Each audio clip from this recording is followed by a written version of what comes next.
नमस्कार, आप देख रहे हैं एम्स विजयपुर जम्मू का सोशल मीडिया का एक कार्यक्रम। और आज एक ऐसी बीमारी के बारे में आपको बताने जा रहे हैं जो कहा जाता साइलेंस किलर है। ज़्यादातर डायबिटीज मधुमेह होता है और इसका असर आपके शरीर के अलग अलग अंगों पर पड़ता है। उसमें मुख्य रूप से वो चीज़ जिसे अब दुनिया देखते हैं कि आँखें। इस विभाग के एक जाने माने डॉक्टर रिदम नंदा हैं। आइए, पहले आप यहाँ पर असिस्टेंट प्रोफेसर हैं, उनका परिचय उन्हीं के मुखार बिंदु से। डॉक्टर साहब, आपका परिचय जानना चाहेंगे सभी दर्शक। नमस्कार दर्शकों, मैं डॉक्टर रिदम नंदा हूँ, assistant professor department of ophthalmology AIIMS Vijaypur. मेरा स्पेशल रुचि रहती है रेटिना डिजीज़ में, और आज हम जिस डिज़ीज़ के बारे में बात करेंगे that is increasing in India. बहुत ज़्यादा उसकी प्रेवलेंस देखी जा रही है। हम भी अपनी ओपीडी में हर 5 से 10 मरीज़ रोज़ के देख रहे हैं जिनको डायबिटिक रेटिनोपैथी है। डॉक्टर रिदम नंदा, एक तो इसको शुगर हो गई, उसको शुगर की दवाई है, टेस्ट करते हैं, मगर पेशेंट को कैसे पता चलता है कि उसकी आँखों में बीमारी आ गई? आपके पास आए तो he is a very lucky, मगर अक्सर हमने देखा गया है जब तक वो आता है तो गोल्डन आवर को मिस करके आता है। कैसे पता लगता है? बिल्कुल सही कहा आपने। एक्चुअली आज की डेट में इंडिया में कम से कम 10 करोड़ मरीज़ ऐसे हैं जिनको डायबिटीज़ है, बट प्रॉब्लम ये है कि उससे भी ज़्यादा संख्या प्री डायबिटिक पेशेंट्स की है। और काफ़ी लोगों को, मेजॉरिटी जो लोग हैं उनको पता नहीं होता है कि उनको डायबिटीज़ है। एक तो पहले डायबिटीज़ का पता नहीं होता है, फिर उनको उसके बाद ये भी नहीं पता है कि डायबिटीज़ का जो असर है आंखों पे पड़ सकता है। उसकी वजह से डायबिटिक रेटिनोपैथी हो सकती है, जिसकी वजह से नज़र भी जा सकती है। तो इस बारे में जानना बहुत ज़रूरी है। सबसे पहले हमें पेशेंट्स को बताना है कि अगर आपको डायबिटीज़ हुई है तो साल में एक बार कम से कम अपने पर्दे की जाँच ज़रूर करवाएं, क्योंकि शुगर का असर जो है आपके पर्दे पे आ सकता है। तो इनको डायबिटिक रेटिनोपैथी के बारे में जानना बहुत ज़रूरी है। तो डायबिटिक रेटिनोपैथी के बारे में जानने के लिए हमारे पास काफ़ी ज़्यादा एडवांस मशीन्स यहाँ पे सारी अवेलेबल हैं। डॉक्टर शक्ति गुप्ता एंड डॉक्टर सुनील कांत की गाइडेंस के अंडर हमारे पास हमारा डिपार्टमेंट जो है वो फुली इक्विप्ड है इन बीमारियों के बारे में स्टडी करने के लिए। डॉक्टर रिदम नंदा, ये तो बात तय होगी कि एम्स विजयपुर जम्मू, देश के जितने एम हैं सबसे ज़्यादा अत्याधुनिक सिस्टम है, टेक्नोलॉजी है।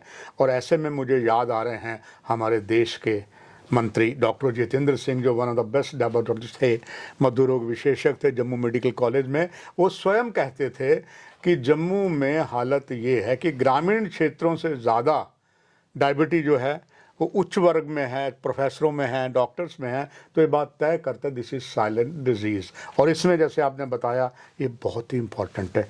इसमें कैसे डॉक्टर साहब पता चलता है एक आम पेशेंट को, आपके आने से पहले, यहाँ पर आने से, उसको ये बीमारी आ गई है? क्या आंखों में धुंधला आता है, कुछ और वजह होती है? आपने सही बोला कि डायबिटीज़ एक लाइफस्टाइल डिसऑर्डर है।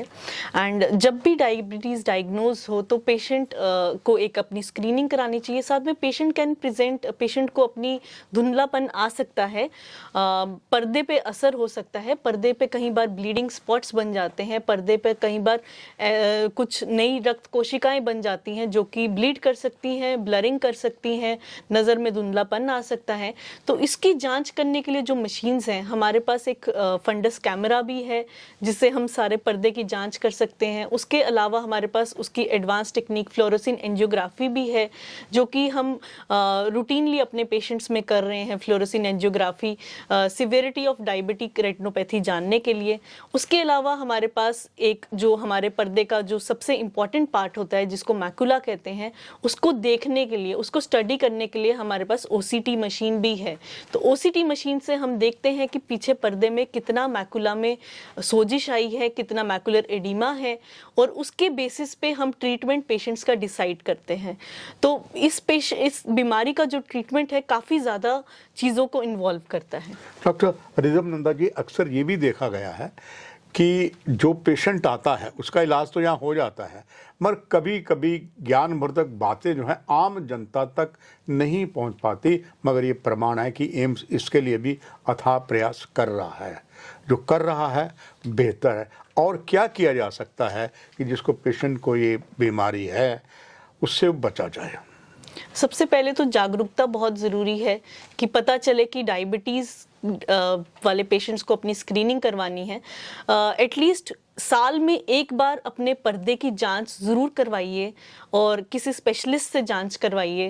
अपने पर्दे की पूरी जांच कराएंगे। यहाँ पे अगर जैसे आप एम्स जम्मू में आते हैं तो हम आपको दवाई डाल के देखते हैं। उस दवाई से थोड़ा 3-4 घंटे धुंधला दिखाई देता है, बट उसके बाद वो ठीक हो जाता है। हम पर्दे की जांच करते हैं। अगर ज़रूरत हो आपको ओसीटी मशीन पे स्कैन की, हम वो भी करेंगे। उसके अकॉर्डिंगली हम आपकी डायबिटिक रेटिनोपैथी को ग्रेड करते हैं। जब हम डायबिटिक रेटिनोपैथी को ग्रेड कर लेते हैं, उसके अकॉर्डिंगली ट्रीटमेंट का डिसीजन भी लेते हैं। साथ में जो डायबिटिक पेशेंट्स रहते हैं, अगर आपकी सिवियरिटी ज़्यादा आती है तो हम आपको हर 2-3 महीने भी बुला सकते हैं कि आप आके अपना चेकअप करवाइए और अकॉर्डिंगली ट्रीटमेंट भी करवाइए। तो इसीलिए ज़रूरी है कि जागरूकता फैलना। सबसे पहले पेशेंट्स को पता होना चाहिए कि क्या है डायबिटिक रेटिनोपैथी, क्यों होता है डायबिटीज़ का असर पर्दों पे और कैसे इससे बचा जा सकता है। तो इसीलिए मैं आप सबसे रिक्वेस्ट करूंगी कि अगर आपको डायबिटीज़ है या आपके फैमिली मेम्बर किसी को भी डायबिटीज़ है, साल में एक बार कम से कम उनके पर्दे की जाँच ज़रूर करवाएं। डॉक्टर रिद्धम नंदा, इसकी कोई खास एज टारगेट है कि ये माइनर्स को होता है, अडल्ट्स को होता है, या वो क्या पोजीशन है, दर्शक जरूर जानना चाहिए। अभी जो हम पेशेंट्स देख रहे हैं आज, अभी हम लोग 30 साल की उम्र के पेशेंट्स में भी एडवांस्ड प्रोलिफरेटिव डायबिटिक रेटिनोपैथी पा रहे हैं। मैंने खुद अपनी ओपीडी में ऐसे 2 पेशेंट्स देखे। तो इसीलिए ज़रूरी है कि अब एज जो है, पहले तो 40-50 ईयर्स की रेंज में पाया जाता था, बट आज की डेट में इवन 30s में पेशेंट्स को इफेक्ट हो रहा है। तो इट इज़ वेरी इंपॉर्टेंट कि स्क्रीनिंग करवाएं। उसके बाद फिर जब पेशेंट को हम डायग्नोज करते हैं, हमारे पास ट्रीटमेंट की सारी सुविधाएं यहाँ पे अवेलेबल हैं। अगर आपको पर्दे पे इंजेक्शन की ज़रूरत है, वो भी हमारे पास है। ऑपरेशन की ज़रूरत है, लेज़र की ज़रूरत है, वो सब हम कर रहे हैं। अभी हमारे पास काफ़ी कुछ ऐसे पेशेंट्स भी आए हैं जिनका हमने ऑपरेशन कर दिया है पर्दे का, जिनको शुगर का असर था पर्दे पे, तो और वो बिल्कुल कम नज़र लेके आए थे, जिनको हाथ मुंह के पास दिखता था। ऑलमोस्ट 70-80% नज़र उनकी वापस आ चुकी है। काफ़ी सक्सेसफुल ऑपरेशंस रहे हैं वो भी। तो मेरी आपसे यही गुजारिश रहेगी कि अगर आपका इफेक्टेड है आईज, तो अपना ट्रीटमेंट ज़रूर करवाइए। और एक और बात इसमें बहुत ज़रूरी रहती है कि डायबिटीज़ के पेशेंट्स में देखा गया है कई बार कोलेस्ट्रॉल की भी प्रॉब्लम रहती है, लिपिड्स डिसऑर्डर्स भी रहते हैं। उसकी वजह से ये डिजीज़ प्रोग्रेस करता है काफ़ी जल्दी। तो अपना सिस्टमिक मेटाबॉलिक कंट्रोल करना, लाइफस्टाइल चेंजेस करना, वो सबसे ज़्यादा इंपॉर्टेंट है। और उसके अलावा अगर आपको इलाज की ज़रूरत हो तो हम यहाँ पे हर किस्म का इलाज कर रहे हैं, इंजेक्शन से लेके ऑपरेशन तक, और अच्छे रिजल्ट्स भी पा रहे हैं। डॉक्टर रिद्धम नंदा जी, अक्सर देखा गया है कि लोग अपने आप को और ज़्यादा खूबसूरत दिखाने के लिए लेंसेज भी लगाते हैं। अगर कोई ऐसा जो इस बीमारी से ग्रस्त है, क्या उसके लिए जो लेंसेज लगाना है, उसके लिए दर्शक भी जरूर जानना चाहेंगे? हाँ, ये जो आर्टिफिशियल लेंसेज जो रहते हैं ब्यूटीफिक कॉस्मेटिक पर्पसेस के लिए, आइडियली अगर आप यंगर पेशेंट्स हैं एंड ऑल द प्रिकॉशन, सारी साफ सफाई का ध्यान रखते हुए लगाएंगे तो ज़्यादा प्रॉब्लम नहीं होता है। पर डायबिटीज़ के पेशेंट्स में ये अवॉइड करना चाहिए, क्योंकि उनको ऑलरेडी इन्फेक्शंस होने का बहुत ज़्यादा खतरा होता है। Doctor Ridham Nanda ji, AIIMS social media की तरफ से मैं आपका आभार प्रकट करता हूं। हर मुद्दे को आपने छुआ है, महत्वपूर्ण जानकारियां दी हैं, मगर आखिर में आपका संदेश जो बहुत ही महत्वपूर्ण होता है, दर्शकों के लिए आपका एक संदेश। मेरा संदेश सबसे यही रहेगा कि आप डायबिटीज़ से अगर सफ़र कर रहे हैं या आपके फैमिली मेम्बर को किसी को डायबिटीज़ है, तो कम से कम साल में एक बार उनके पर्दे की जांच ज़रूर कराएं।